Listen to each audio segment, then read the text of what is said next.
Hello and welcome. This is the news on NTA International and I am Lami Ali with the headlines.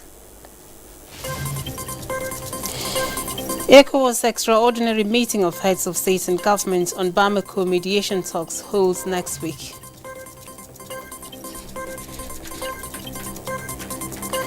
House of Representatives to investigate alleged resignation of more than 300 soldiers.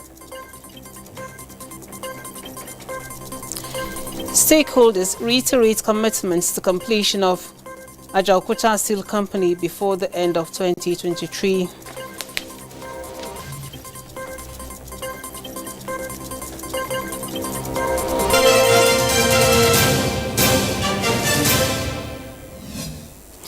The Economic Community of West African States, ECOWAS, has resolved to do everything within its power towards mitigating political crisis in the Republic of Mali. To this end, an extraordinary meeting of heads of states and governments of the sub-regional organization is to be held on Monday next week to further deliberate on issues raised at Bamako mediation talks with a view to finding lasting solutions.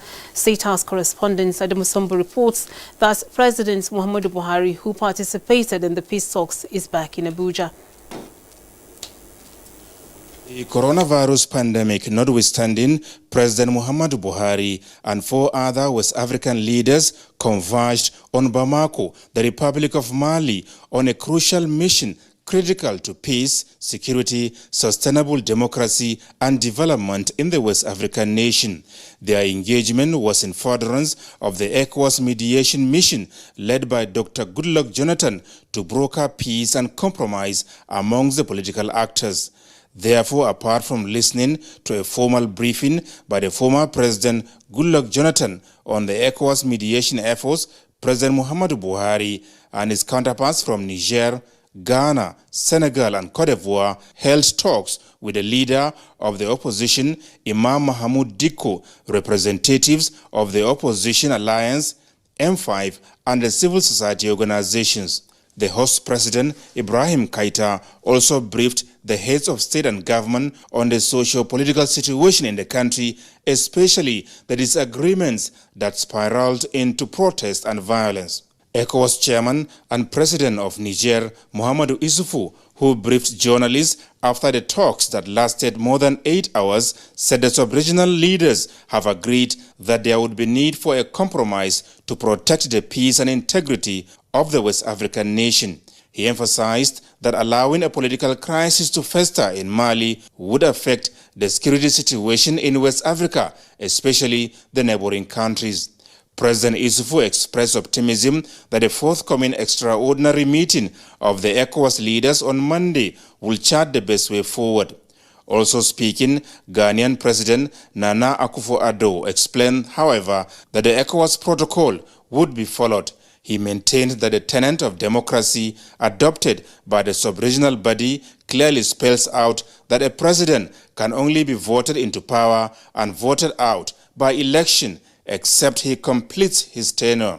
The Ghanaian leader noted that the protocol would be adhered to towards ensuring safety and peace in the sub-region.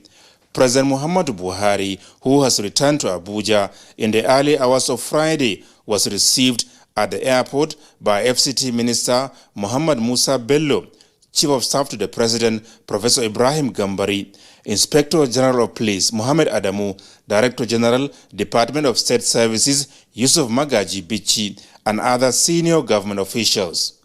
In Abuja, Adamu Sambu, NTA News. Former Speaker of the House of Representatives Yakubu Dogara has formally dumped the PDP, a party on whose platform he got re-elected into the Green Chamber of the National Assembly. He is now a member of the governing APC.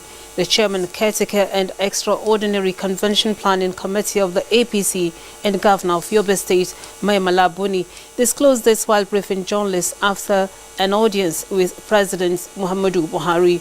Again, State House correspondent Ajaokuta brings us the details. Speaker of the House of Representatives Yakubu Dogara, who left the governing party in the build-up to the last general elections, was granted audience by President Muhammadu Buhari. He was accompanied to the State House by the chairman, caretaker, and extraordinary convention planning committee of the APC, Governor Mai Mala Buni of Yobe State. The meeting with the president lasted about 30 minutes, after which the Yobe State governor spoke to newsmen. We are here to see Mr. President and brief him on our effort rebuilding the party. People may be surprised to see you with the former speaker. Well, they shouldn't be surprised because the former speaker is a member of APC. And what do you mean is? He is because the reason for which he left the APC is no more there. So is he back now? Yeah, he's back. So what did the president say? No, he welcomed him. He's happy with the development. That's what he's looking for. Yeah, we are rebuilding the party, and these are the steps we are taking towards rebuilding the party. So how far are you going to go to get everybody back into the party? Well, we are meeting all our aggrieved members, particularly who have interest in coming back to the party. They should feel free to do so. What assurance are you going to give to the returnees that they are going to be given fair treatment once? Well, we will do justice to all our members, and that's what will bring peace. That is what will guarantee peaceful coexistence. That is what will guarantee the consolidation of the party, the rebuilding of the party. Without doing justice, you cannot achieve that. And we are sure of doing justice to all manner of our members. Part of 2023 strategy?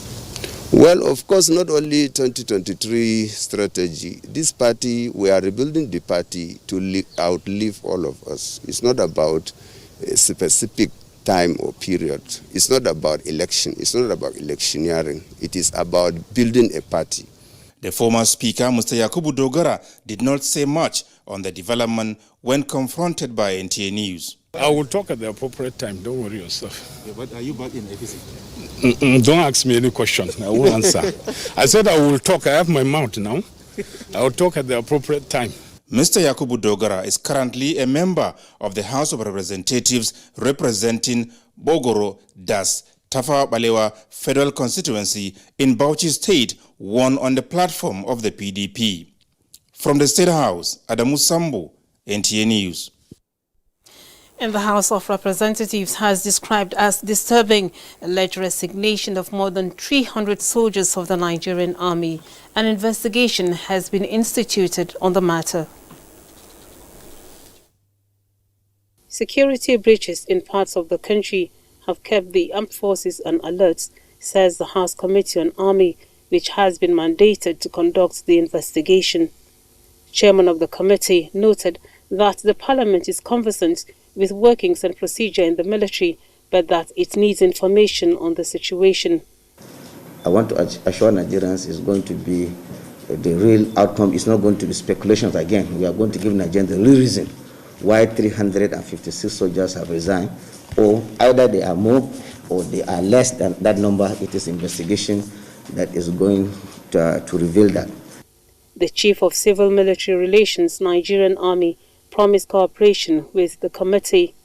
The meeting went into closed door. In another development, Chairman of the House Ad Hoc Committee on the need to relocate tank farms from residential areas is to visit Lagos to engage stakeholders. Chairman of the committee, Representative Sajo Sogun, during an investigative hearing says the safety of lives and property should come above every other consideration, citing loss of lives during fire incidences. Tank farms located in the residential areas of Ijegun, Kirikiri and others is a huge disaster waiting to happen, and the committee has a task to adequately carry out the assignment in the best interest of the people and national development. We cannot continue to ignore the undeniable fact that the location of many of these tank farms in places of residence or close to areas of high traffic represents a clear and present risk. Among stakeholders at the hearing where the Department of Petroleum Resources, Association of Ijagun Satellite Town Forum, Nigerian Ports Authority, and Association of Tank Farm Owners from the National Assembly.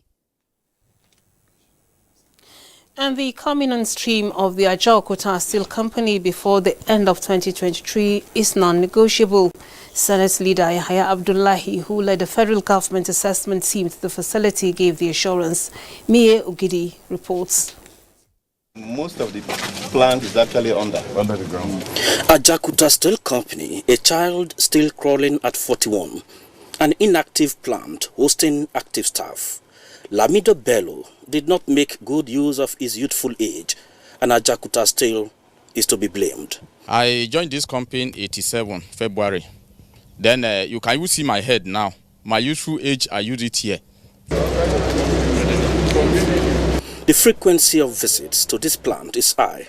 Here is another from the Senate and the Minister of Mines and Steel Development, with promises to make this 41-year-old child crawling to work.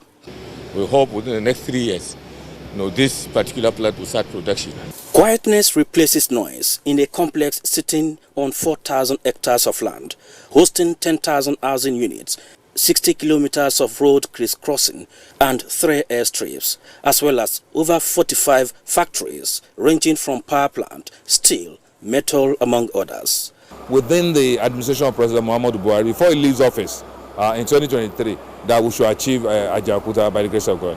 The Finance Committee is engaging the Afrexim Bank and the Russian Trade Center that made some pledge of $1 billion and $0.45 million. So it's a different regime. We've never gone any this far before.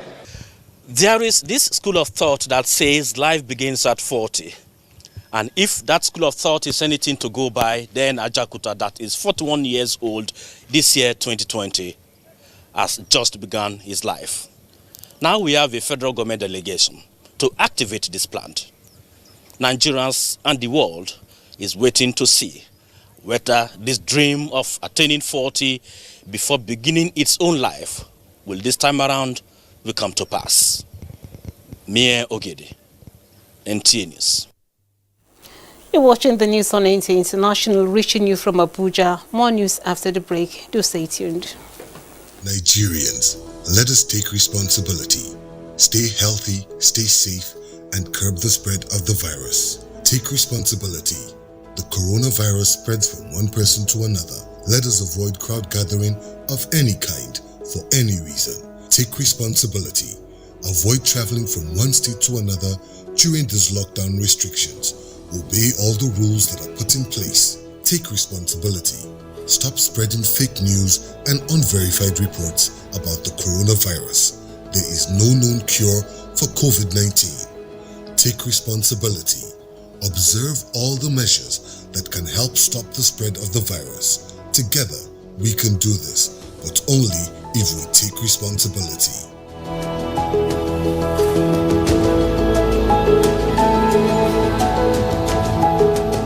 This message is brought to you by the Nigerian Television Authority, NTA, Africa's largest television network. And thank you for staying with us. The COVID-19 cases in the United States surpass 4 million as Spain says it may be experiencing a second wave of the pandemic. Joyce Ometo brings us an update of the global scourge.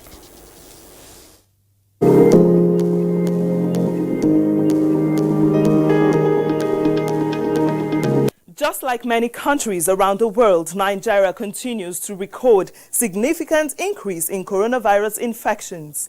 Cases in Lagos State have exceeded 14,000. Other states with rising cases are Abuja with 3,376, Oyo 2,306, and Edo 2,105. Following closely are Rivers, Delta, Kano, Kaduna, Ogun, and Ondo states. The latest statistics provided by the Nigeria Center for Disease Control reveal that Nigeria now has 38,948 cases, 16,061 persons discharged, and 833 deaths recorded. In Africa, 795,509 cases have been recorded, with 16,796 fatalities, while 451,928 have recovered. The head of the International Federation of Red Cross, Jagan Shapagain, is warning that the coronavirus crisis could spark huge waves of fresh migration once borders reopen. He added that he was deeply concerned about the secondary effects of the pandemic. Now, this is coming as the U.S. surpassed 4 million cases of coronavirus on Thursday, after more than 1,100 new deaths from the virus were reported in a single day. The U.S. Centers for Disease Control predicts increased fatalities from the virus in coming weeks. Meanwhile, Spanish health officials are saying that the country could be experiencing a second wave of coronavirus, as France, Germany and Belgium are reporting a surge in infections. On the global picture, statistics published by Worldometer as at 6 p.m. Thursday show that more than 9.6 million patients have recovered from coronavirus. 15,772,036 cases have been confirmed, while 638,648 persons have died since the pandemic began. Thanks for watching. I am Joyce Ometu. And still on the pandemic, Nigeria is presently in the community stage of transmission of COVID-19, and health watchers say it has become pertinent for owners of businesses to ensure strict compliance with COVID-19 protocols in order to curtail the spread of the virus. Justina Itim takes a look at the spread of the disease through public spaces. On the 30th of January 2020, the coronavirus disease was declared by the World Health Organization as a public health emergency of international concern. Since then, the disease has continued to spread around the globe, and Nigeria at the community stage of transmission. When you have cases of people in communities with COVID-19 that you cannot establish the contacts, you know that there's a community transmission going on. Apart from person-to-person transmission, it is a known fact that coronavirus can be transmitted through contacts with surfaces such as doorknobs in public spaces, tables, exchange of money between individuals, use of ATM machines, among others. But are people aware of this mode of transmission? Yes, I'm aware, and that is why as soon as I finish operating the ATM, I decided to wash my hand.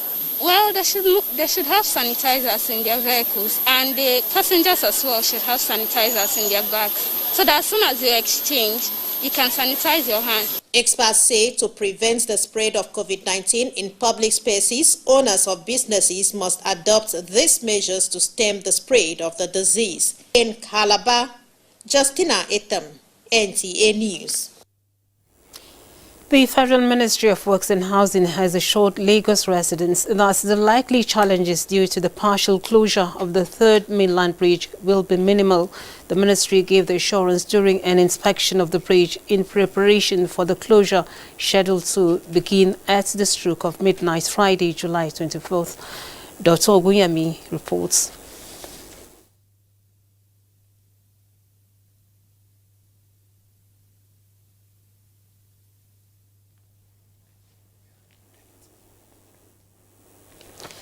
We seem to have some challenges with our audio in that report. Moving on, the popular saying that many days for the thief and one for the owner played out in Abuja as luck ran out on a child trafficker who operates an orphanage home in Chukuku, Kuje area of the council of the Federal Capital Territory and has been arrested by operatives of the DSS. Elizabeth Omorui reports. The city of Abuja is that serene environment, but in this lies a known suspect who specializes in trafficking children. Early this month, the arm of the law caught up with this 45-year-old woman who allegedly collected 74 children, claiming to foster them at her orphanage in Kuje Area Council of the Federal Capital Territory. With one habila that make me to know the children. I have never met their parents. Investigations by the National Agency for the Prohibition of Persons in Trafficking, NAPTIP, concerned body in such matters, show that 25 of the children are in Suleja, Niger State, 24 in Abuja, 5 in Enugu, 10 others in Owerri, 6 in Lagos and 2 others each in Kaduna and Anambra states. The suspect carries out these activities with the collaboration of some of our workers in the orphanage who are now on the run. 11 of the children have been rescued and recovered by the agency during this preliminary investigation period. He tell us, say we go carry children go school. We go come they see the children. Now if you go, we know they see the children. If you say the children there. He say divide them for school. We say to which school? May we see them. You know, show us. Past 2 years, I have not seen my pikin. NAPTIP says it has opened discussion with other relevant agencies to rescue more children. In Abuja, Elizabeth Omori, NTA News. The federal government says it will continue to formulate policies and programs that will enhance the development of Nigerian youths. Minister Youth and Sports Development Sunday Dari reiterated this when a youth group paid him a visit in his office. Olayinka Ojo reports. The Federal Executive Council on Wednesday this week approved the establishment of the Nigerian Youth Investment Fund, aimed at turning Nigerian youths into entrepreneurs, wealth creators, and employers of labor, thereby contributing to national development. With a minimum of 25 billion naira each year, 75 billion naira will be required in the next 3 years to ring-fence the Youth Investment Fund, which is a special window for accessing funds, finances, business management skills, and other inputs critical to sustainable enterprise. That decision has enthused the youths, and barely 72 hours, this group, under the auspices of APC Young Stakeholders, has come calling on the Minister of Youth Development to appreciate the federal government. So most of us here are not going to be direct beneficiaries, but it is a legacy that whether anybody likes it or not, this is a legacy that this administration and this honorable minister are going to leave behind, that people are going to hopefully build upon. 500,000 beneficiaries will benefit at a single-digit interest rate of 5%. So it is a collective responsibility. It is not about you being the youth. It's the fact that in every home we have a youth who is looking to the system for support and advancement of their career. I'm tempted to mention a couple of names here. The Federal Ministry of Budget and National Planning and the Central Bank of Nigeria are to provide the financing to kickstart the Nigerian Youth Investment Fund, while the Ministry of Youth and Sports Development sets up a Constitution of Board of Trustees Committee. Olayinka Ojo, NTA News. President Muhammadu Buhari felicitates with former Federal Commissioner for Information, Major General IBM Haruna, on the landmark occasion of his 80th birthday. In a personally signed letter to the former General Officer commanding 1 Division Nigerian Army, Kaduna, titled "An Officer and Gentleman Turns 80," the President said he is delighted to felicitate with him. The President says General IBM Haruna lives a life that has impacted the country in diverse ways and deserves all the accolades that can come his way as he attains the landmark age.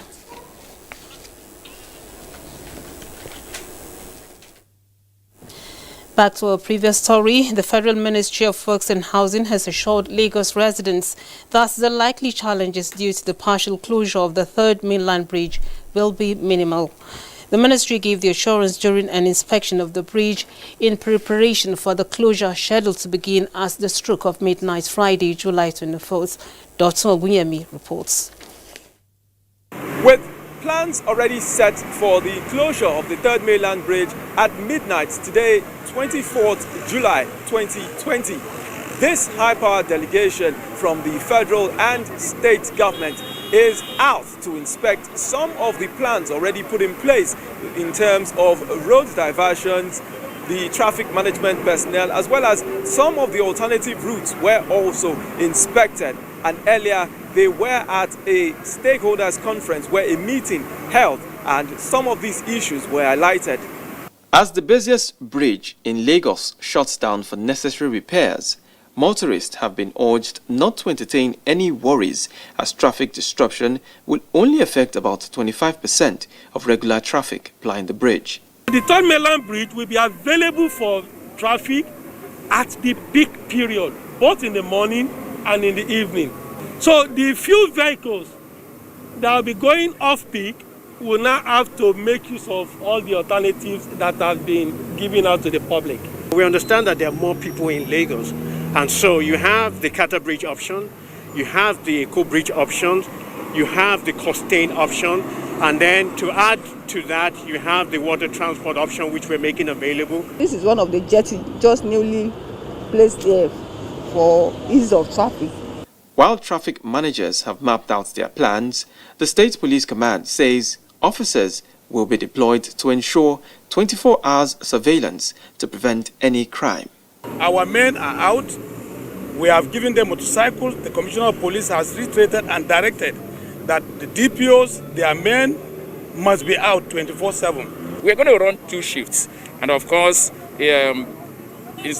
most of these things will be a 24-hour thing, because even at night, you still need to be sure that people are guided properly. And it is at this junction of Adekule that motorists who have been diverted from Adeniji would now be able to interchange and continue on their journey towards Owodonshoki, while those who would have been diverted from the Adekule end of Yaba would also be able to continue on their journey via the access ramp to Owodonshoki throughout the period of the partial closure. In Lagos, Dotun Ogunyemi, NTA News. Sports news now. More consolations as COVID-19 continues to hit global sports. Ayodeji marking details of more on Sports Updates.